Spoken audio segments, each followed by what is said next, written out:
Quick Takes with Ed Masterson.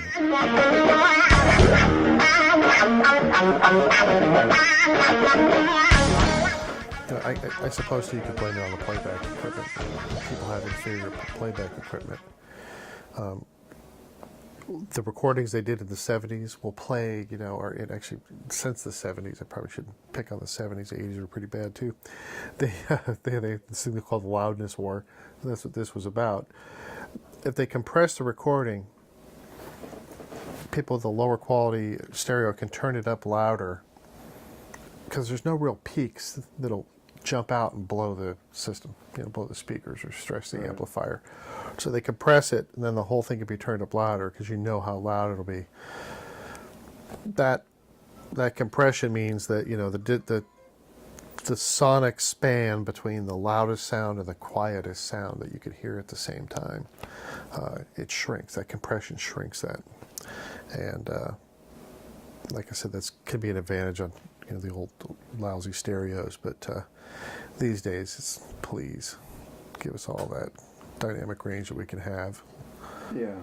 Well, I don't know if that answered your question, but oh no, it did. Now, long. do you at this point run into, and I'll say with an audiophile, not an audiophile, a newbie audiophile, like me, do people blatantly know the difference between an MP3 and say a MQA file and the drastic difference? No. In fact, until they hear it, they probably don't understand it. I had an experience once at a customer's house. This was a long time ago, and it kind of blew me away. It was when MP3 was actually it was just becoming really popular. It was actually probably in its prime. And I put in for a customer a nice big pair of floor standing speakers that I was familiar with. An old pair of KEF 104.2s, I think, or something like that. Very powerful. Big bottom end, big speaker. And we set it up. I got him new amps, new equipment. And we went over there to set him up, and we hooked up. He didn't have any CDs. He couldn't find his CDs. He was like everything on my iPhone, or my iPod. So he hooks it up, and we start listening, and he's like, "Where's the bass?" I'm like, "I agree. There's something wrong." Well, this pair of speakers, coincidentally, had gone in because they were fairly old. The surrounds had been destroyed. They had rotted.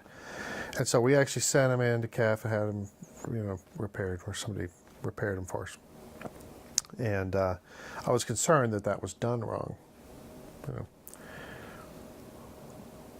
And that was way prior to. Yeah, I'm trying to. This was a long time ago. I was trying to remember all the details. Anyway, so I thought perhaps there was something wrong with the speaker. And we started looking, and we couldn't find anything obviously wrong. Everything seemed to be working normally. All the drivers were moving the way they're supposed to. And finally, he goes, "Oh, I found a CD." And it was happening one of the same things we were listening to. We put the CD in, and all of a sudden, the bass was there. Night and day. Oh, not a little. It was like, in fact, the bass was over the top at that point. We're like, oh boy, we need to actually move the speakers out a little bit, too close to the walls. And he sat there in just disbelief, as did I, because I didn't understand what he had on that player at that time. You were maybe assuming it was a WAV file? I hadn't even played with one. It was still pretty new, and okay.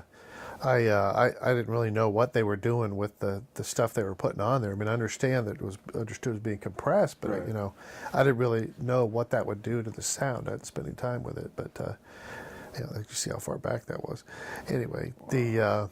It was astonishing. Wasn't a little thing. It was you're wasting a lot of music listening to that stuff. Please subscribe, like, and comment. Thank you for watching.